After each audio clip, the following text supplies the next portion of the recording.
Well, Wab Kinew is Premier Designate of this province. It's a title he's held for a little under 36 hours. What a whirlwind, I imagine, for him. First elected to represent Fort Rouge in 2016, he took over leadership of the New Democrats in 2017. And now, after 6 years as a leader of the official opposition, his NDP party won a majority on Tuesday night. He's 41 years old. He's a father. He's Anishinaabe from Ojibwe, Onigamic First Nation near Kenora.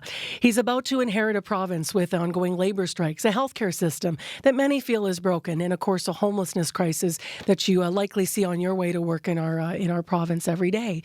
It's no wonder that Wab Kinew said yesterday the hard work has not even begun. But this is our first chance to say hello and congratulations to him live in our CBC Manitoba studios in downtown Winnipeg. Good morning. Good morning, and thank you for that. So, how have the last 36 hours been for you? Well, as you can imagine, it's been very busy. There's been so many Manitobans who wanted to chat or just exchange a couple words, shake hands, maybe even take a few selfies along the way. But of course, we are now into the transition into government. So there's been a whole heck of a lot of work to get done too. But in terms of what it's been like, I would just say all that you can do in my shoes is to just feel humble. You know, I just feel like I'm just a guy. And all of a sudden, the people of Manitoba have invested in our team and our approach with the ask to form your next government. And so that just makes me feel, one, very, very humble and grateful, and two, it makes me feel very motivated to now deliver and to work as hard as I possibly can to improve things on those areas that you're talking about, from healthcare to homelessness to just improving the way people feel about the future of our province. Now, Wab, I know that you were on, you were on the National last night on CBC, you were on Current yesterday morning, nationally speaking. It's different now because this is the Manitoba audience, and so right. I want to share some sentiments that are coming in for you this morning. People are calling and us as well, hearing you were going to be on, and we prompted that. Brenda Beck just simply says, congratulations. Jennifer Spence says, congratulations each and every day. Remember this before you make decisions. And then she reiterates teachings: respect, love, wisdom, truth, humility, courage, honesty. And she writes, we're grateful for change. What are the personal sentiments from Manitobans mean to you? Well, they mean the world, and the people of Manitoba is what this has always been about. I put my name forward on a ballot because I feel extraordinarily grateful for the opportunities that I've been given by our province and by our country. And we've worked really hard over a series of years as a team in opposition. And now we have the opportunity to try and put our plan forward, which Manitobans invested some confidence in on Tuesday night. And so our plan for healthcare, our plan for making life more affordable will be implemented. But the fact that people are taking some time to send their best, the fact that you had those young people talking about the speech maybe being something that they could use, something that they could find some positivity in, to me that really, really means a lot, because it is you, the people of Manitoba, that this is all about. Out of all the conversations you've had since winning the election, are there any that stand out to you that you would share? Well, there's been a few moments for sure. Walking into the room at the hotel on election night, there was an elder in tears who I hugged shortly before entering the room. And we didn't exchange any words, so we can't call it a conversation, but it was a moment for sure. And then to be on stage with my mom and to sing happy birthday to her. Yeah. The mom who's been there through the ups and downs. And, before I had any title, before I even had a name, I was her son. So to be able to do something nice for her was very cool. And then obviously the moments with family, and then with the colleagues that we're moving forward with, both on the staff and on the elected side. It's been very, very, very good. But hey, at the end of the day, I'm a hockey dad too. And so just shaking hands with some of the hockey parents at the rink last night was very, very meaningful too. What do your kids think? I think they're feeling very positive about the future of Manitoba.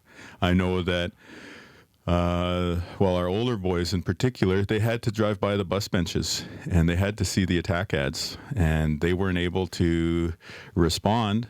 But thankfully, the people of Manitoba sent a message on Tuesday night to reject that sort of division. And I think the positivity that our kids feel is to know that they live in a province that is more about a positive vision for the future than about negativity. Uh, just because you're on that topic, may I ask you, you've likely heard this morning that some of the PC candidates, Rochelle Squires in particular, is pulling back and saying at the end of the campaign when things took what she saw as a different tone, that she sort of tried to separate herself from that. What do you see in that? Some members of the PC party now distancing themselves from negativity? Well, everyone always says elections are about choices. And we made the choice to run a campaign that had a positive message for the future on things like healthcare and making life more affordable, but also a message that fundamentally was about bringing people together. Our campaign slogan was "Make Life Better Together." And our opponents chose to go in a different way. They chose to choose messages based on dividing people, on division. And I'm very, very proud of our province. I'm proud of the good people of Manitoba for choosing a message of unity instead of division, because I think we all feel that we've been through so much division these past 3 years with the pandemic and with the after effects of that, that I think Manitobans are hungry for a way to come together. And I'm hopeful that the big challenges before us, which, hey, by no means are going to be easy, like improving healthcare, like building the infrastructure for our province's economy for the future, like tackling chronic homelessness, that these are big things that we can do together to start bringing people back together after what has been a very trying time. I want to play you a call, so we might have to get your headphones on there or hold it up maybe just for the call. This came into our listener line this morning. Hi, my name is Lisa Backstead. I have a lot of nurses that are my friends, and they complain about the overtime they have to work, that they're exhausted. And we need to get nurses and doctors, not just talk. We need them. That is my biggest concern. Thanks. So that came in, first thing this morning. I know that you were on the National last night. One of the things you addressed in that conversation with Ian Hannah-Mansing was every province needs people. So there was a question about what you're going to do about making, not looking like you're, so to speak, poaching sort of workers from different places and nurses, but yet where are you going to find them?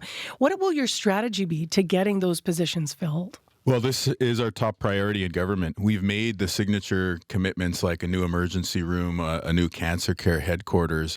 But all these things we want to do in healthcare are only possible if we have those nurses that the caller is speaking about there, if we have the physicians and the healthcare professionals and the healthcare aides. And so the people who make the healthcare system what it is, who are keeping it running right now through heroic efforts, are our number one priority. And we do have to get in the game because all the other provinces are competing, and they will poach talent from Manitoba if we don't have a competitive offer, if we don't address the issues that your listener was talking about there, like mandatory overtime and burnout. But the one thing that I think we are going to bring to the table that I haven't heard from other provinces either is to improve the culture in healthcare, to improve the culture in the workplace, to simplify the bureaucracy, and to start reinvesting some decision-making power in those experts who are working at the front lines. In addition to the pay and to the working conditions, I think we need to send them a message that we value your expertise, we're going to listen to you, and you're going to have a significant say in how our healthcare system goes forward. You already addressed in our conversation this morning homelessness you raised. I'm just looking out the window. It's hard not to notice the change in our home right this week. It's cold, it's raining. Yes. People are going to pass people who are unhoused. What are some of the first actions that you want to take as Premier-elect to make sure those people are safe before winter arrives? Well, this is something that I will work on through the transition, even before we're sworn in. So we can't do the programs and new initiatives until the swearing in happens, right? But what we will do during this few weeks of a transition period is we're going to sit down with the other levels of leadership, both municipal leaders like Mayor Gillingham, who I've already spoken to on this topic, but we're going to have a sit-down meeting to dive in more into the details, but also the business leaders and the community leaders. I think Manitobans know that there's a lot of folks from those different walks of life, whether it's the foot patrols or whether it's leaders of some corporations in Manitoba who are putting a lot of time into this. And basically, I think one of the key things that we need to do over and above finding the housing, finding the mental health and addiction supports, is we also need to have a government coordinate all these efforts so that we have one unified plan to end chronic homelessness in Manitoba. Now, root causes take longer to work on. While I appreciate what you're saying, immediately, although you said you can't implement your plans, you obviously thought about it. Are we going to see more shelter even for people just to be able to physically get out of our conditions? I mean, last winter, I believe it was, there had to be emergency last minute things open because people were in trouble. Yes, every winter. In fact, I can remember being a CBC reporter, and one of my first stories was going out when the weather turned cold and talking to people who were out on the street. So this will have to be a high priority on an emergency basis to find shelter. But the plan that we outlined in the election, the plan that we intend to pursue in government, is also one that gets people into housing by working with the landlords and the people in the rental market. Given the fact we're forming a government right now, we can't stand up social housing fast enough to get people off the street into government housing, so to speak. So we're going to have to work with what's out there in terms of the rental units in the private market. So that's going to be part of the plan because we do need to respond, and the clock is ticking. Unfortunately, I don't want to be the one to say it's going to snow in the coming weeks, but it will, and so we need to help people. I want to ask you about the landfill search. The federal government announced it will provide $740,000 toward a